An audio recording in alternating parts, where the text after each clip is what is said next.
What's up, guys? RyHo here yet again, and we're continuing to roll with our little zombie month here at the channel. So we're just going to keep going with that. The next Oh the Horror video review that I'm doing is on one of my favorite zombie films, and I find not talked about a whole lot, but it's Let Sleeping Corpses Lie. This movie has all kinds of different names. I believe this is the American name. I know there's another title, Don't Open the Window. I think that's a translation of maybe one of the Spanish titles. I've even heard that it's called Zombie 3, which doesn't really make a whole lot of sense to me, because I think Zombie, which would be Zombie 2, came out like '79, and this film came out in '74. But anyway, one of the other main titles you might have heard of this by is The Living Dead at Manchester Morgue, which I think is the English name. But whatever title you've heard of it from, or haven't, this is just a great zombie film. Directed by Jorge Grau, Spanish director, but we see a lot of Spanish and Italian film crew and stuff like that involved. It's a European horror, of course.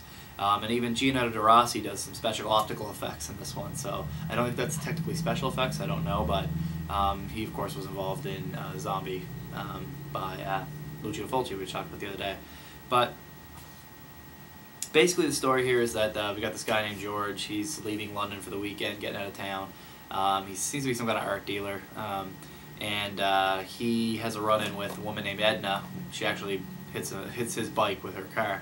And the two end up having to go together into the English countryside. They do a pit stop, essentially, to go see her sister, because it's very urgent that she sees her sister. And when they get there, they get a rude awakening. They get met up with the undead. And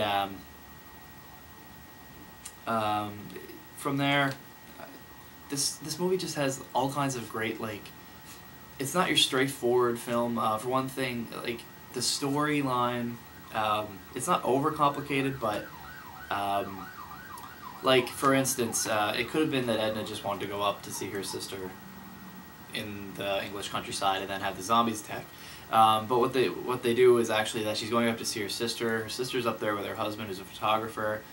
He's got her up there in isolation because she's a heroin addict, and you know, he's trying to keep her out of that. And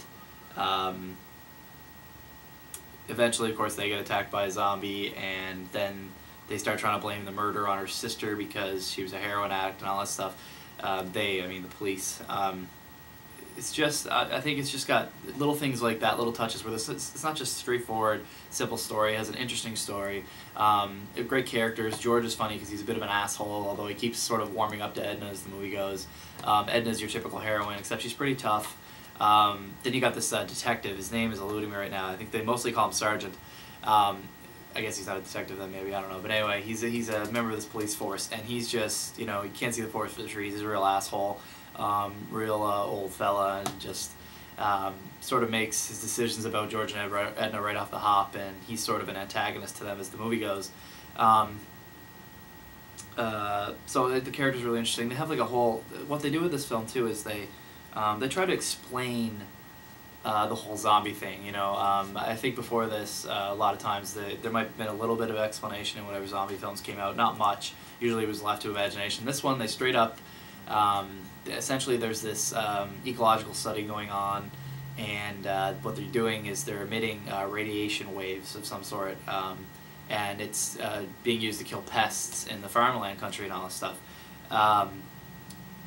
What George notices, of course, all of a sudden we have the dead coming back to life, and we've got this machine going, and basically what he concludes is that maybe it has some effect on simple nervous systems, and maybe after a person dies, their nervous system doesn't completely shut off, and that's reanimating the dead and giving them sort of simplistic motives, like they're slow to move and stuff like that, but basically they just want to eat flesh and create more zombies. They're strong, which I think is cool. You know, they think logically in a way. If they need to get past the door, they're going to get something big and smash it. They're not as intelligent, and again, they're slow moving, but they're very strong. They're not something that you can simply just whisk by, kind of thing. They're sort of a real terror. And when I said they sort of try to procreate, simply like whenever one of these zombies walks up to another dead person, they can sort of transmit their blood into them, and that'll reanimate that corpse. How they know to do that, I don't know, but I don't know, I just thought it was a really interesting storyline. There's even this little subplot where babies have been being born that are incredibly aggressive, and they're like attacking people. One of them bites the eye out of a nurse, which is pretty funny, but they're sort of saying, you know, they're young, they have a more simple nervous system in a way, even though technically they don't. But anyway, they, you know, and it's affecting them as well. And it's sort of like George and Edna's fight to stop the zombies, survive, and stop this machine, all while they're fighting the police. And it's just I just think it's a full-on, really great story. And also, the film is just beautifully shot. I think Jorge Grau did a great job. There's some really great scenes in it. This is really weird. The intro to the movie is kind of odd. It's almost like a music video with this weird, like, disco-y sort of tune. But there's all kinds of great shots. There's a great scene where there's a camera going off, sort of on a periodic, I don't know what you'd call it. But it's almost like a strobe light in a lot of ways. It brightens up the scene and things like that. It's really interestingly put together. The movie, I guess, again, it's a Spanish and Italian effort. I don't know if you just say Spanish or just Italian, but it's it has some you know, English actors, I believe, and everything's dubbed in English, so you'd feel like you're watching a movie that's done in, you know, England, but you can see the dubbing and stuff like that. But and it's actually shot, I think, in the English countryside, so it doesn't really take, you know what I mean. It looks great. The music's pretty good in it. It's funny. It almost feels like you're watching an old, like, black and white horror flick by the music. But I mean, you're not. There's lots of gore in this. Guys. There's some particularly cool scenes. I won't mention any, so you can watch them to check them out. You might find the movie a little slow to get started the first time you watch it, but I guarantee if you stick with it, you will enjoy it. And I just think this is one of those ones you have to see if you're into zombie movies. Even if you're just a horror fan, you need to see this movie, I think.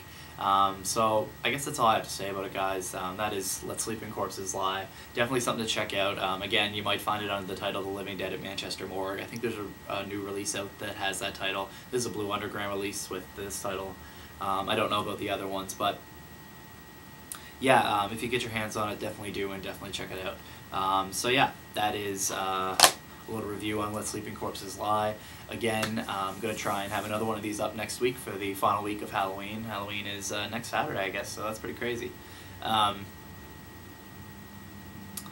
What is this weekend, actually? There might be another 2 weekends. I can't remember. But anyway, whatever there is left, I'm going to try and have another zombie-related video up for you. Also, you can check out Five-O-Rama.blogspot.com for the month of October is Zombie Month, and there's going to be all kinds of different stuff up there for you guys to check out. Different lists. I have one up there called The Most Memorable Zombies right now, so you can check that out. And make sure to comment if you check them out, guys, so we know that you actually pop by, kind of thing. Anyway, that's enough of that. I will talk to you guys soon, and peace.